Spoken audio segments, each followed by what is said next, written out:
Witcher 3 and Horizon Zero Dawn. Both of these games were extremely highly praised when they first came out, and both of these games have been two games I have enjoyed a lot. And even though I've liked The Witcher more for the longest time, after replaying Horizon Zero Dawn, I admit that it is a lot better than I originally felt it was upon my first playthrough. So with that being said, now that's kind of what inspired me to make this video, to kind of compare these two games. I feel there's a lot similar with these two games. I feel like they're two really great games that deserve all the praise that they get.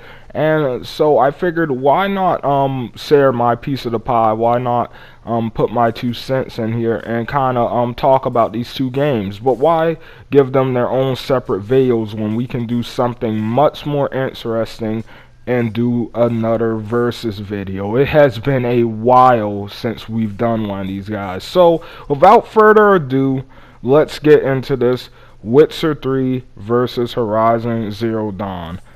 Now, I've kind of organized this different than my versus videos in the past. In the past, we would start off with story and kind of work our way through, with usually the last section being something like gameplay or something like that. This time around, we're going to go in the following order. First, we'll compare the graphics and then the gameplay. Then we'll talk about the variety and replayability of both games. Then we will talk about the open world aspect. We will do the story. And then finally, we will do something new that I'm bringing here. We will compare the two main characters, Geralt and Aloy, to see which one I personally think is better. And if you guys have any thoughts about what you think about these two games, of course, feel free to leave them down in the comments. This is just my opinion, so keep that in mind. But without further ado, let's get into this. The graphics are an important part of any game. People have tried to downplay the importance of graphics and stuff before, but it's clear when it comes to games, especially games like these set in massive open worlds, that graphics can play a large part in the experience. They don't have to be overwhelmingly great or anything, but they should at least be decent in order to catch your eye, in order to kind of just make the entire experience a little more aesthetically pleasing. So with that being said, Witcher 3 and Horizon Zero Dawn both have amazing graphics, but it's no question without a doubt that The Witcher 3 took a hit in the graphics department when it first released. A lot of people noticed a slight downgrade right away.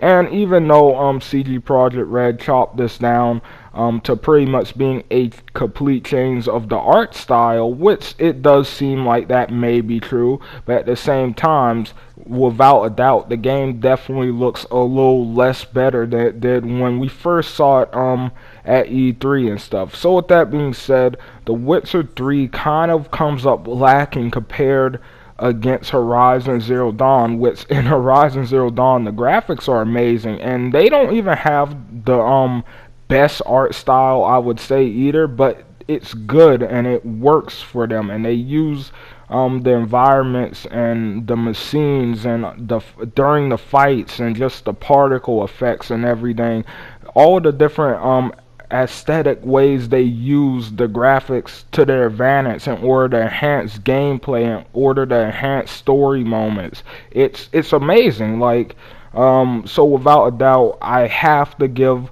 the point for this one to Horizon Zero Dawn. So with that being said, we're going to move on to the next section.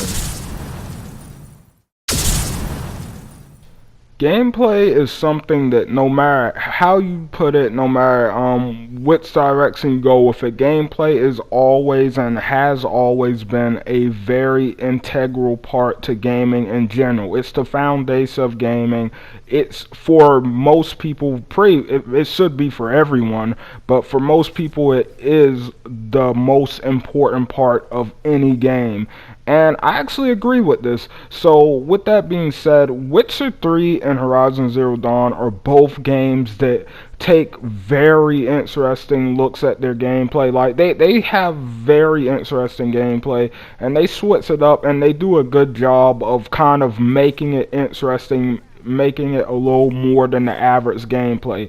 Horizon does this in a bit more of a simple, a bit more classic way than The Witcher does, through the use of skill trees, and you can upgrade your character with different attributes and different abilities, and pretty much you can pretty much unlock different abilities and stuff by skill points and everything, which you can do this in The Witcher 3, but it's definitely a lot more complicated over there once you get into that game. Like in The Witcher 3, the skill tree, it does give you some extra attributes, but it's much more diverse. It kind of forces you more into that RPG aspect of everything. It kind of forces you to pick and choose your what you want, what kind of character you want to be in the game a little bit more. Like, do you want to focus on sword fighting and stuff? Do you want to focus on using your magical signs, or do you want to focus on brewing potions? With Horizon,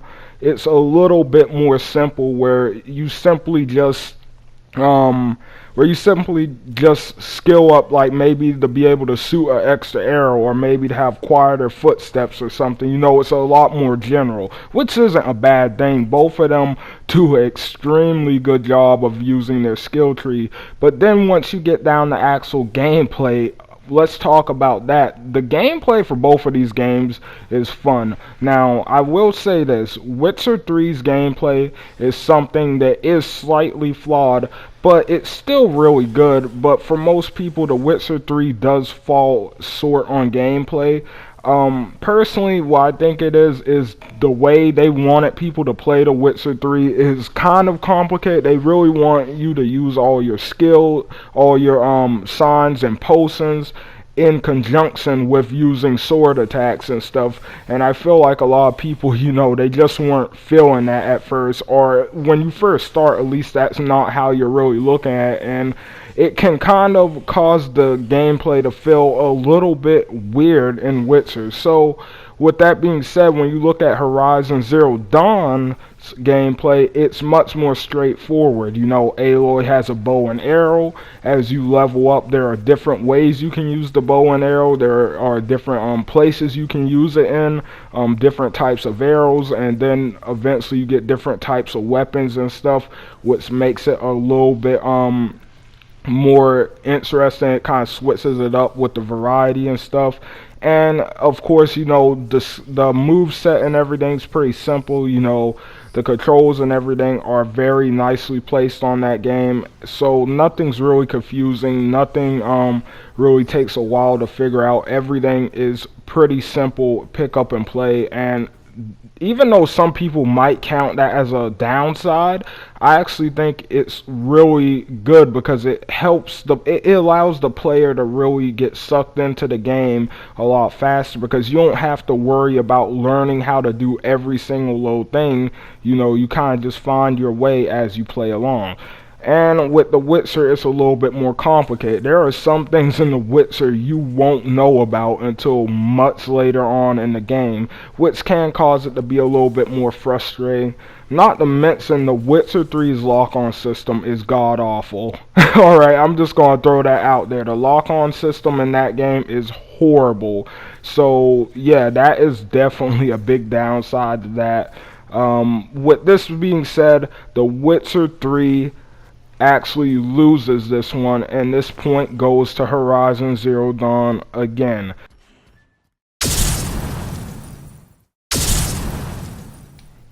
Variety and replayability is something that's important in any single player game, but it becomes even more important when we're talking about a single player open world game, or any kind of open world game in general. Because the thing about open world games is they're massive, but the one downside you don't want in an open world game is you don't want to have this big open world with nothing in it to do, or basically repeat quests in it all over the place. You don't want to have the player replaying the same quest over and over again, maybe with a reskinned version of it. So with that being said, variety is something that's very important, and even though single player games are meant just to be, single story experiences and stuff, it's always nice to have one that's just so good that you want to replay it a couple times. And for both of these games, I would say they both have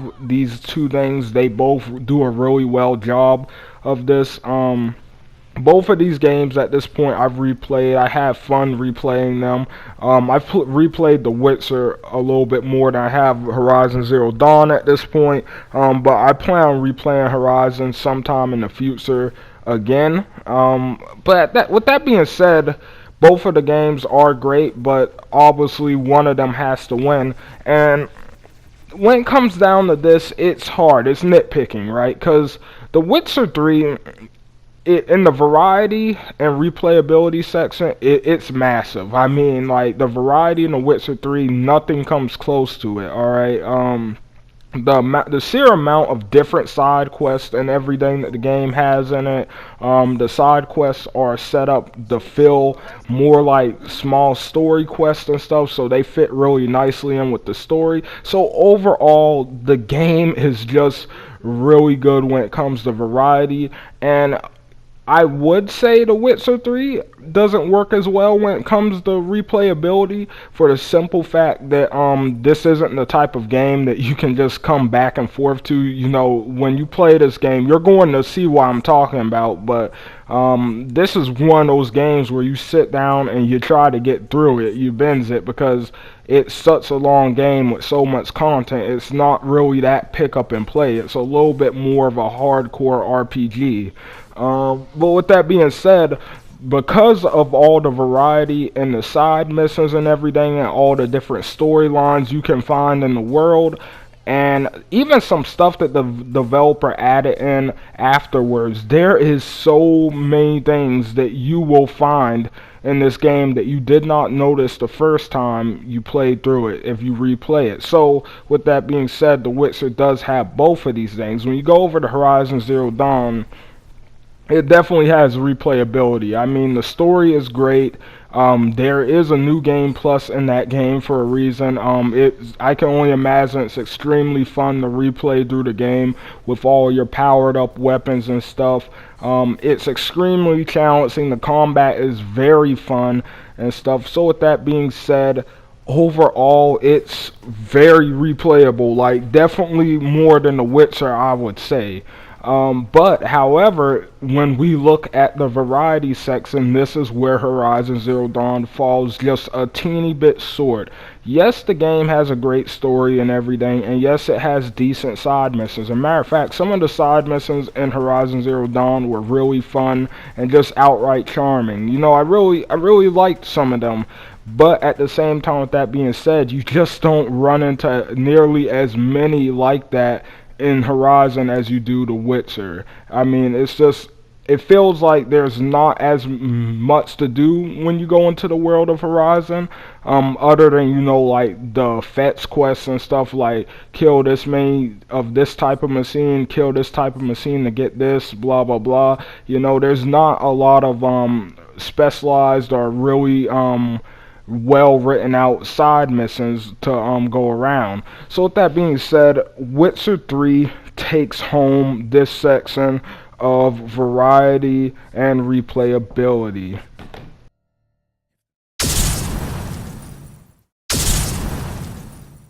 Now, anybody who's watched my channel for a while, one thing I really value in games a lot is a very well written story and well written characters. I love it when developers can transport us to these different worlds and really immerse us in the story and the characters. It's amazing, and it doesn't happen too often these days, but Horizon Zero Dawn and Witcher 3 do this extremely well. Both Geralt and Aloy's journeys are very, very entertaining to play through. They are both emotional, they're filled with action and adventure, and overall they have so much in them that it's hard not to enjoy them. I mean, the sheer amount of greatness in these two journeys is absolutely outstanding. Now, when it comes to the story, which one is stronger? That's the question. It's really hard to kind of boil that down to something, because when you look at these two games and their story, the Witcher 3 story is about Geralt looking for his lost daughter, and you know that adventure and all the struggles he has to go through to get to her, and even the ones he has to go through to protect her once he does find her. And pretty much Horizon Zero Dawn is basically the story of Aloy looking for her answers. You know, she's looking for answers about who she is, what she is, who her mother was, and stuff like that. And it's kind of a save the world story. It's kind of an underdog story in a way. And both of these stories are really great and everything and all that, but at the end of the day, when it comes down to it, I just feel like the Witcher story does a little bit better than Horizons. I mean, with the Witcher, the story has so many different parts that it's amazing. I mean, it's like watching a really big sequence of movies, and I've enjoyed it so much. I mean, with the Witcher story, you have so many different characters, and they all have backstories, and they all have their own little story in the current events taking place in the game. And you can interact with them, you choose between them. The Witcher kind of focuses more on that RPG element, where it kind of forces you to interact with the story just a bit more than it does in Horizon, where you make choices that kind of determine the outcome of the world by the end of the game. And I have to admit, The Witcher does this really well. Like, the RPG element in The Witcher is definitely nothing to laugh at. It's pretty well done. But then you go over to Horizon Zero Dawn, and you know, the story is slightly more relatable. Aloy's just a teenager who wants to figure out who she is. You know, how many people do you think could relate to that? And because of that, Aloy is a character that's slightly easier to follow than Geralt of Rivia, I would think, for most people. But at the same time, her story is great, but for me, it just doesn't compare up to Geralt's. Anyway, that's going to be the answer for that one. Witcher 3 takes it home without a doubt for that point. So with that being said, these two games are tied. So what will be the tiebreaker?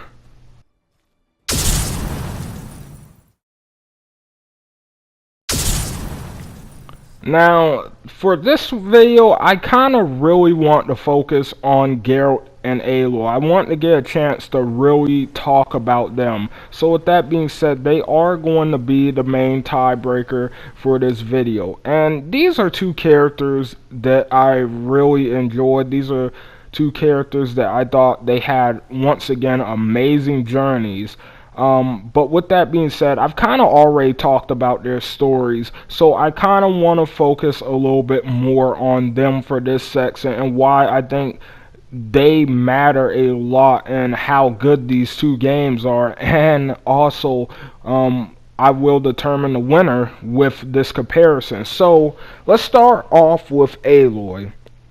Aloy is very passionate. She's very kind and good-hearted. You know, she really gets into the habit of helping everyone, and she just doesn't get that way overnight, because obviously she starts off as an outcast, and after years of training and work to just be accepted by her own tribe, you know, she's kind of bitter for a while after it, and it really toughens her up. And you can see that in her character throughout the game, that she's not really looking for anybody's approval. And I think that's a really strong point that kind of gets overlooked with that character that sticks with her throughout the entirety of the game. But with that being said, thanks to what Ross taught her, she does manage to still come across as a very kind and generous person. You know, she offers help.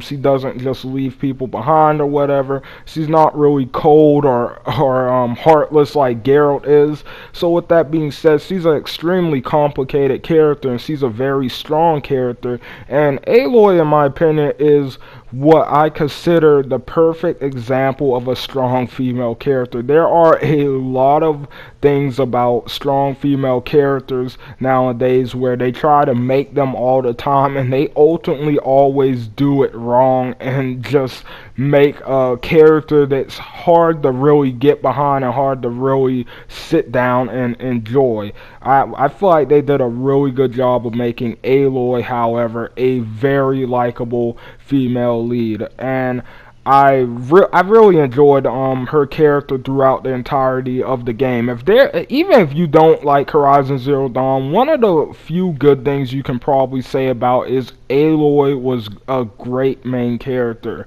And obviously she's young, so you know there's that underdog aspect to it the entire time. She's seeing the world for the first time, so you're kind of seeing the world for the first time with her through her eyes. So it's kind of, once again, that kind of goes back to just being able to relate to her character a lot. As she learns and stuff, as she toughens up and everything, you kind of really get the sense that you know her. Whereas Geralt in Witcher 3 is a much different story.